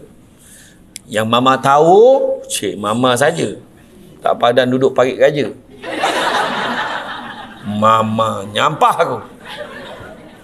Yang mama tahu, anak mama mesti dapat nombor 1 dalam kelas. Anak tu pitam dia. Macam mana nak buat ni? Macam mana nak buat ni? Kau cek balik report kad mama kau. Masa sekolah dulu nombor 1 ke tiap-tiap tahun? Mana ada mengaku pun. Tak. Kan? Kemudian begitu juga isu gadget. Kan? Pening kepala. Anak tak bagi kan tak boleh. Bagi pun pening kepala. Kan? Isu tak cukup kemudahan. Isu talian internet. Kos yang terbabit. Disiplin. Tu pensyarah belum cerita lagi. Tuntutan mengajarnya. Kena mengajar berapa jam seminggu, macam-macam lah. Itu betul mencerita hari tu, waktu kita PKP tu kena buat online, macam-macam lah. Lepas tu kena bantai kiri kanan depan belakang. Kita asyik kena marah je ni, kena marah dengan student tu tak puas hati dengan kita, pihak atas tak puas hati dengan kita, dasar pula macam ni, macam-macam dan sebagainya. Kemudian respon pelajar pula kan pening kepala pula, melayankan ranah pelajar pula. Pelajar kehadiran pun kadang-kadang teruk. Lepas tu assignment tak siap, homework tak buat, kelas tak datang. Macam mana nak atasi? Itulah tadi. Buatlah apa-apa langkah yang kita boleh buat. Itu sebabnya kalau kita tengok dalam bab ni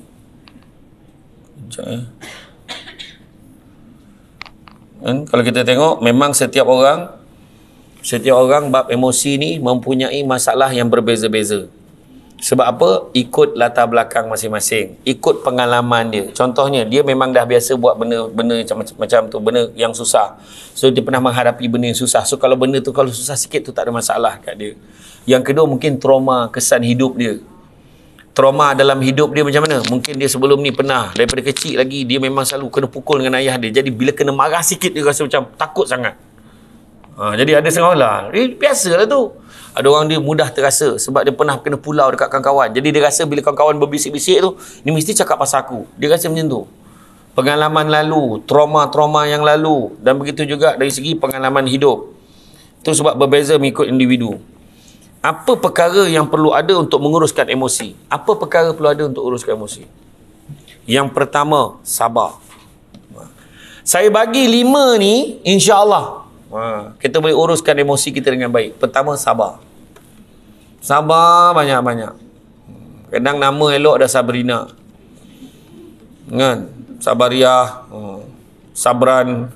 Kat Johor ramai Sabran ni. Sabri. Nama sabar lah. Tapi tak dapat dia sabar. Sabar banyak-banyak. Sebab mesti akan ada ujian. Kedua, syukur. Bersyukur pun boleh membantu kita kawal emosi. Weh, betul ke? Dengar dia dapat naik pangkat. Engkau tak dapat kan stres tu. Boleh cakap macam tu kan. Kita kadang boleh terganggu emosi tu. Patut engkau. Kan ada yang syaitanir rajim wakil ni. Wakil syaitanir rajim dekat pejabat. Patut engkau kenapa engkau tak dapat? Kerja teruk dia. Ya ke kau rasa macam tu ke? Dia kata kan. Jadi tertekan Jadi kita apa? Syukur. Tak adalah syukur. Alhamdulillah.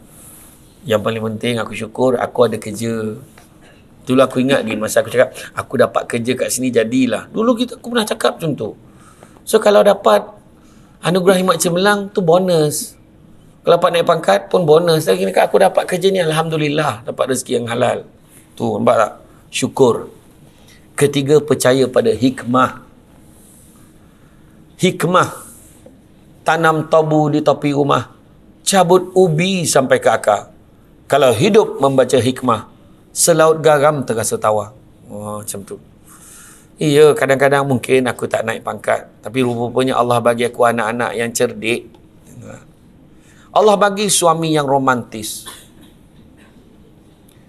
Sayang, apa khabar denganmu? Dia balik rumah menyanyi dia macam tu.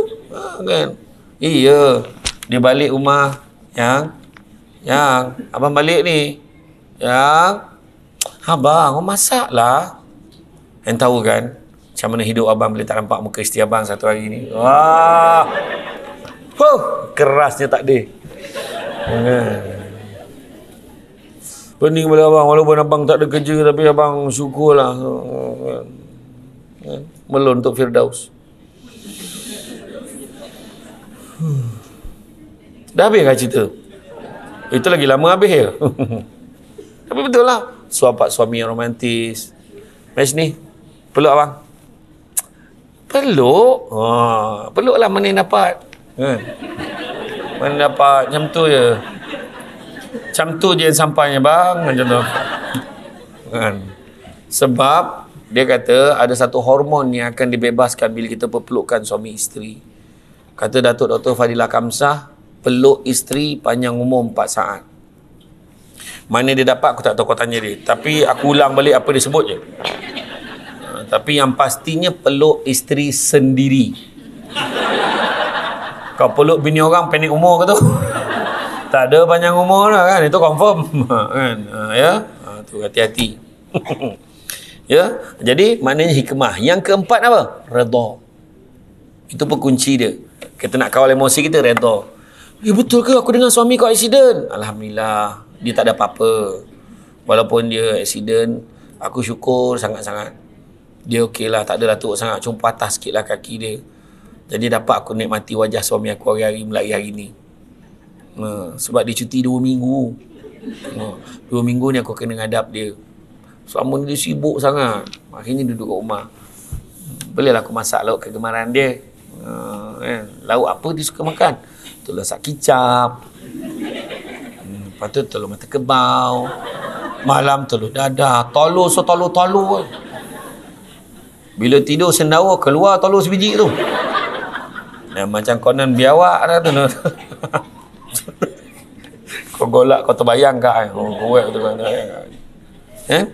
Dan yang kelima, ikhlas. Apa maksud ikhlas? Ikhlas ni kita bekerja kalau tak nak sakit jiwa, hati kita, emosi kita.